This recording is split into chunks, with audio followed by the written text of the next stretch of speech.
Have you ever thought that maybe the very thing you're doing to keep your heart strong could be the thing quietly wearing it down? That's exactly what crossed my mind the day I met Frank Miller, a kind, soft-spoken man in his late 60s who carried the calm of someone who'd learned life's lessons the hard way. We were sitting on a park bench one morning, watching folks stroll past with their water bottles and earbuds in.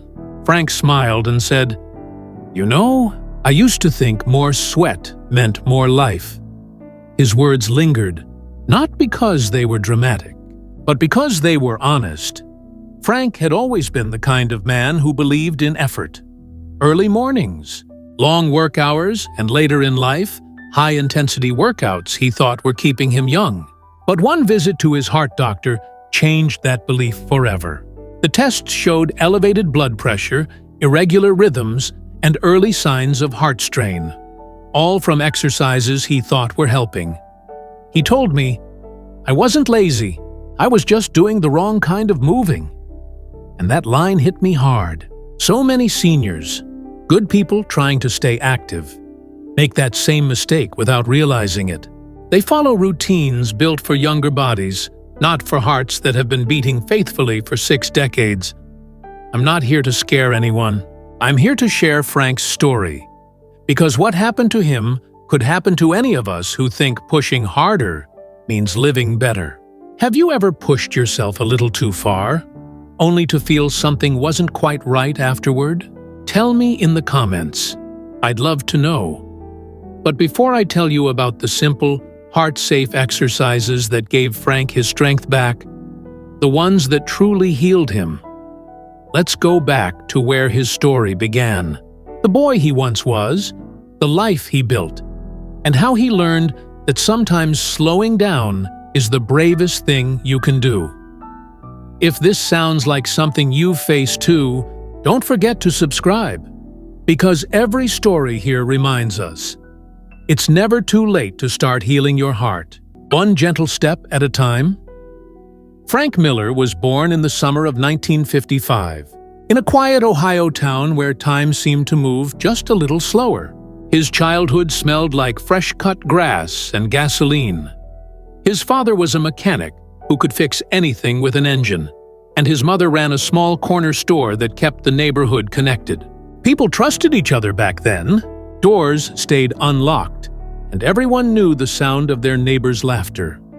Frank grew up watching his father wipe sweat from his brow and say, "If you do something, son, do it right, or don't do it at all."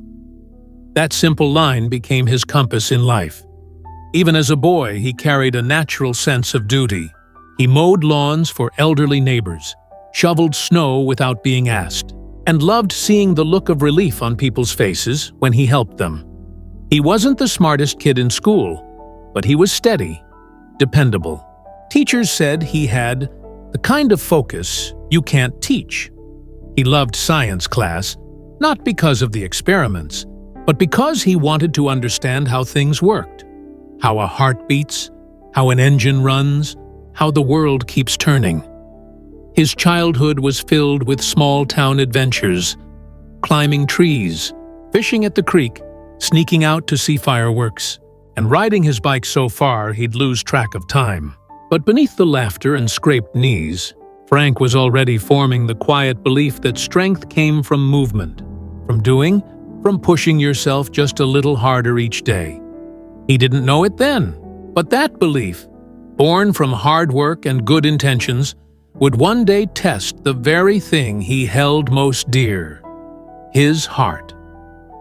By the time Frank hit his teenage years, that small Ohio town started to feel a little too small.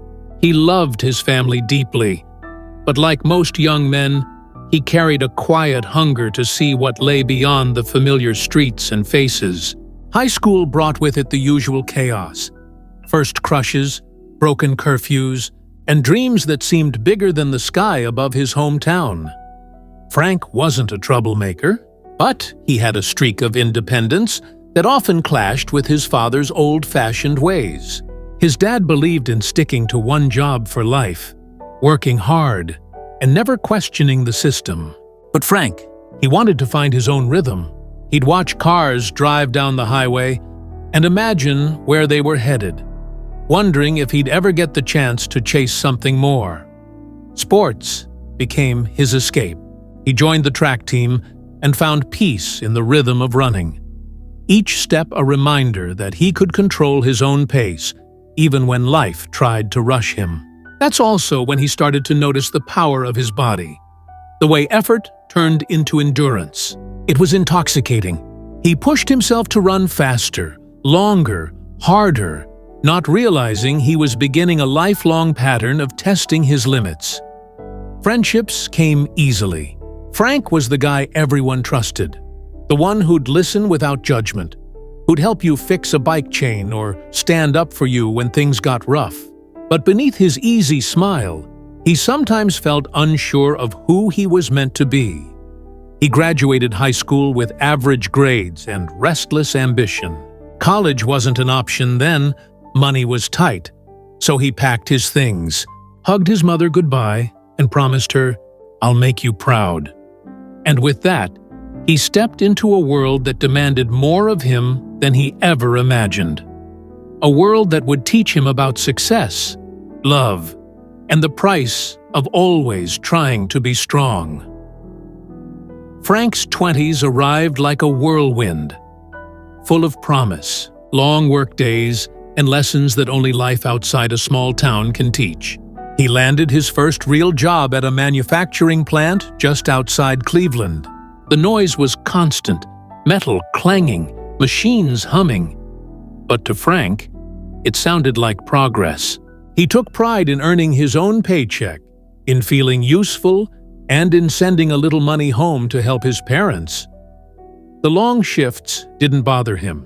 He liked the rhythm of it, the sense of purpose that came with a full day's work. And after hours, when the guys from the plant would grab a beer, Frank would often stay behind, cleaning his station or tinkering with parts just to understand how they worked. It wasn't ambition in the modern sense. It was curiosity and quiet pride. It was during those years that he met Linda, a nurse with a laugh that could light up a whole diner. She had a way of grounding him, reminding him that life wasn't just about what you could build with your hands, but what you could build with your heart. They fell in love fast, the kind of love that feels certain even when you're broke. Within 2 years, they were married, living in a tiny apartment with mismatched furniture and dreams that didn't cost a thing. But life, as it tends to do, had detours waiting. The economy dipped, hours at the plant were cut, and Frank found himself juggling odd jobs to make ends meet. For the first time, he felt the weight of uncertainty, the kind that keeps you awake at night. Yet, he never complained. He just worked harder, believing that endurance was the cure for struggle. He didn't know it yet, but that belief, that pushing through pain was the same as growing stronger, would follow him for decades. It would serve him well in some seasons, and nearly destroy him in others. Frank and Linda eventually settled into a modest 3-bedroom home on the outskirts of town, a place with a backyard, big enough for barbecues and the kind of quiet that made the evenings feel sacred. He was proud of that house. Every nail he hammered, every patch of lawn he mowed, every wall he painted by hand, it all meant something. It was proof that he could build a good life, one that his parents would be proud of. By his early 30s, Frank had moved up to a supervisor role at the plant. The hours were long, but he wore that exhaustion like a badge of honor. He believed that providing for his family was the truest form of love. Linda had become the heart of their home, steady, nurturing, the calm to his constant motion. Together, they raised 2 kids, Matthew and Claire, who grew up on laughter, home-cooked meals, and the smell of engine grease from their dad's work boots. Frank loved his children fiercely, but he rarely slowed down long enough to enjoy the small things: bedtime stories, weekend picnics, quiet Sunday mornings. There was always a project, a shift to cover, or something that just couldn't wait. He told himself he'd rest later, when things were easier. But later never came. As his responsibilities grew, so did his need to prove himself. He started jogging before dawn, lifting weights after dinner, and skipping meals to stay in shape. Linda worried sometimes. She'd say, "Frank, you don't have to do it all." But he'd just smile and say, "I'm fine, hun. Hard work never hurt anyone." He meant it. He believed it. But behind that conviction, small cracks were already forming, the kind that don't show until years later. Life has a way of testing the strongest souls, and for Frank Miller, those tests came all at once.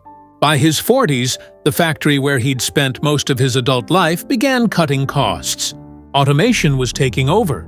Younger workers were coming in at half the pay, and loyalty, the thing Frank believed still mattered, didn't seem to count anymore. One Friday afternoon, after nearly 20 years on the job, he was called into the office and handed a thin envelope. Restructuring, they called it. To Frank, it felt like the floor had dropped out from under him. He came home quiet that evening, holding the envelope like it was heavier than it looked. Linda saw it in his eyes before he said a word. Money became tight. The mortgage payments felt heavier, and Frank found himself taking whatever work he could. Part-time maintenance, a few shifts at a hardware store, anything to keep things afloat. The man who had always been the provider now carried a silent ache of not being enough. Stress began showing up in small ways. Headaches, shortness of breath, sleepless nights. Linda begged him to see a doctor, but Frank brushed it off. Just tired, that's all. Deep down, he was afraid of what he might hear. He turned instead to what he knew best: movement. He started running again, harder this time, trying to sweat the worry out of his system. But emotional pain has a way of living in the body. His heart began to whisper warnings, a skipped beat here, a rush of dizziness there. He ignored them, thinking strength meant endurance. It wasn't until the day he nearly fainted while mowing the lawn that he realized something was truly wrong. That moment would mark the first real turning point. The day his body demanded what his pride had long refused to hear. After that scare in the yard, Frank promised Linda he'd take it easy. But promises made in fear often fade once the danger feels distant. Within a few months, he was back on his feet, working long hours at a new construction job and pushing himself harder than ever. He'd survived the layoff, rebuilt his footing, and convinced himself that slowing down was a form of weakness. To Frank, rest still felt like quitting. The new job paid well but came with a price. Early mornings turned into late nights, and weekends became extensions of the work week. His body ached more than it used to, but he wore that pain like proof that he still had it.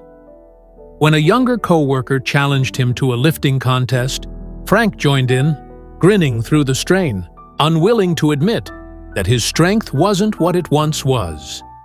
Those were the years he climbed, financially, professionally, and socially.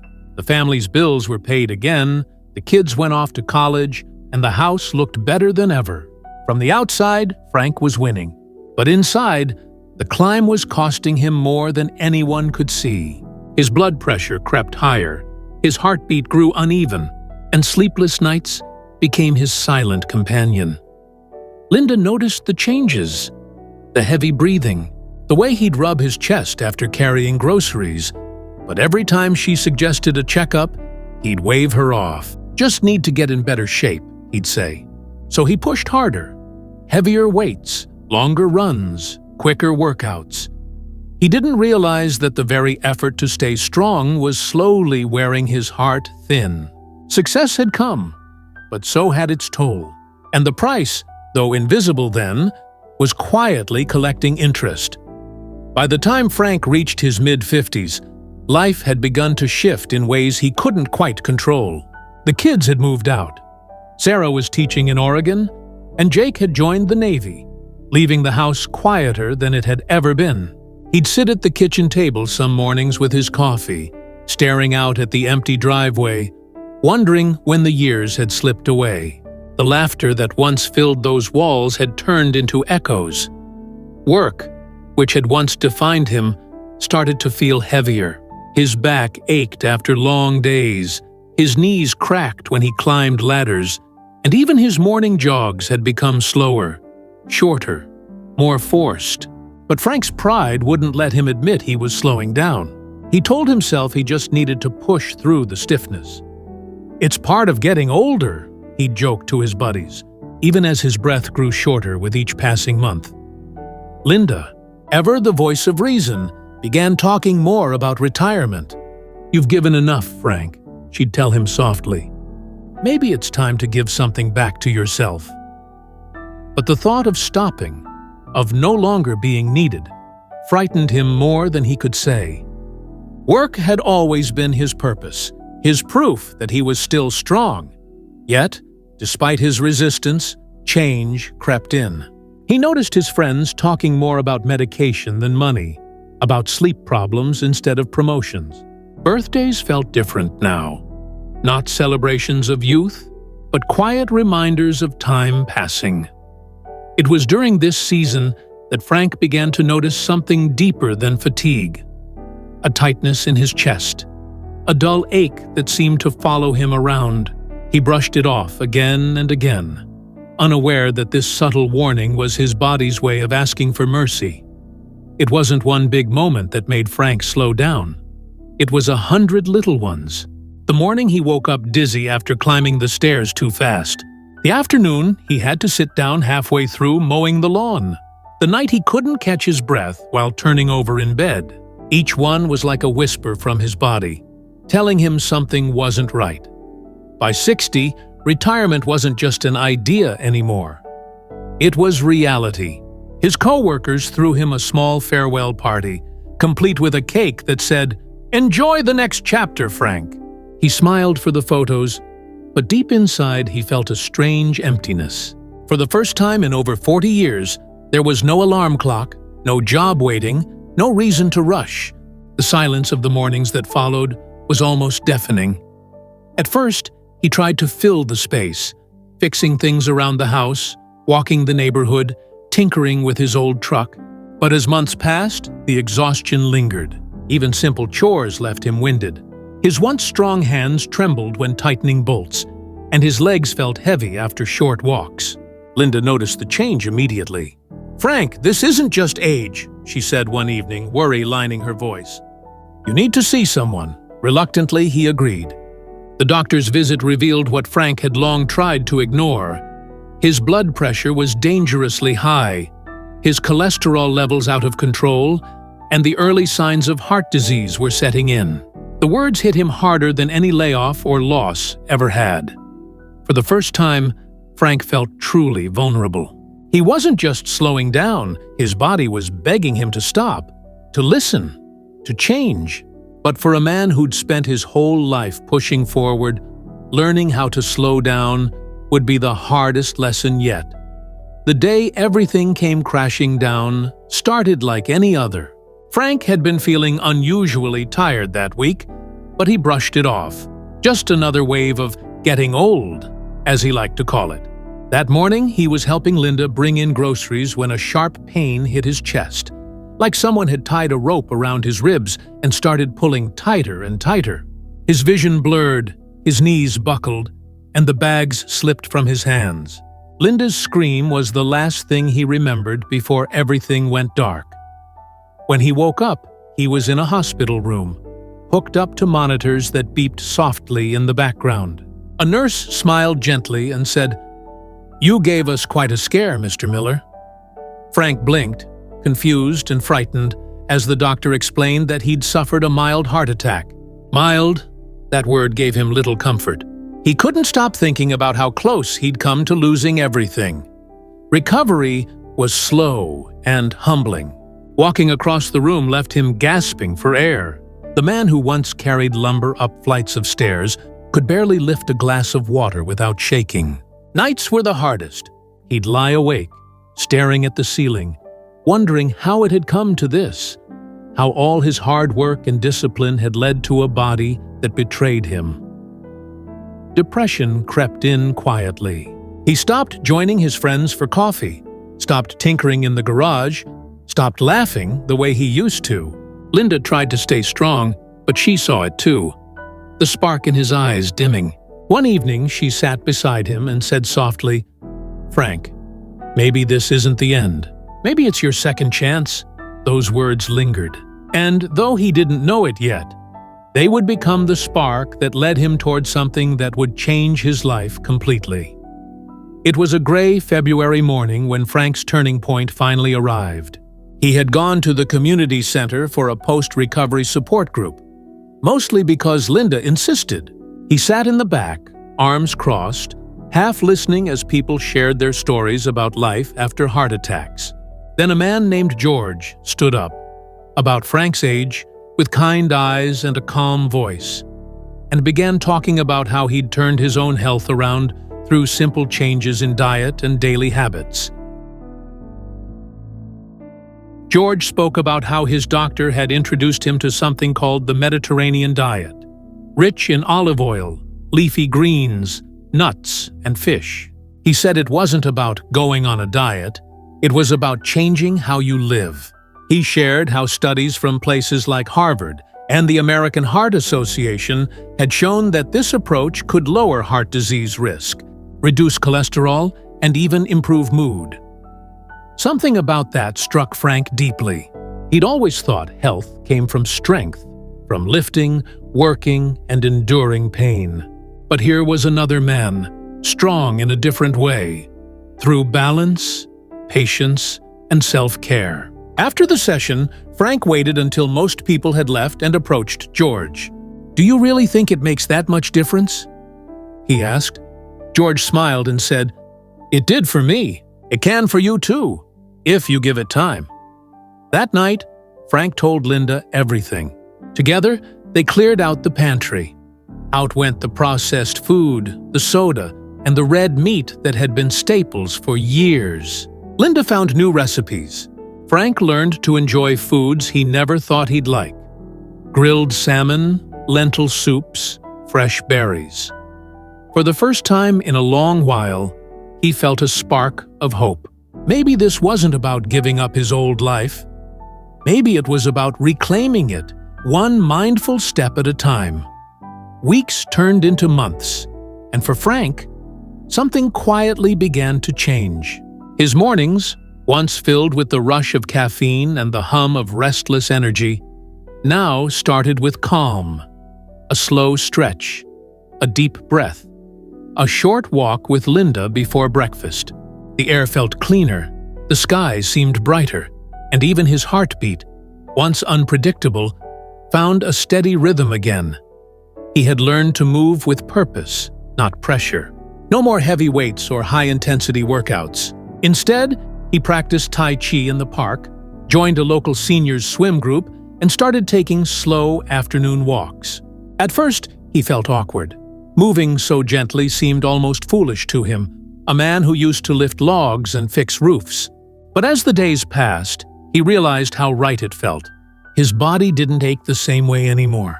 His breathing deepened. His sleep, something he hadn't valued much before, became his most precious medicine. Linda noticed the difference too. "You laugh more," she said one evening, handing him a cup of green tea. And she was right.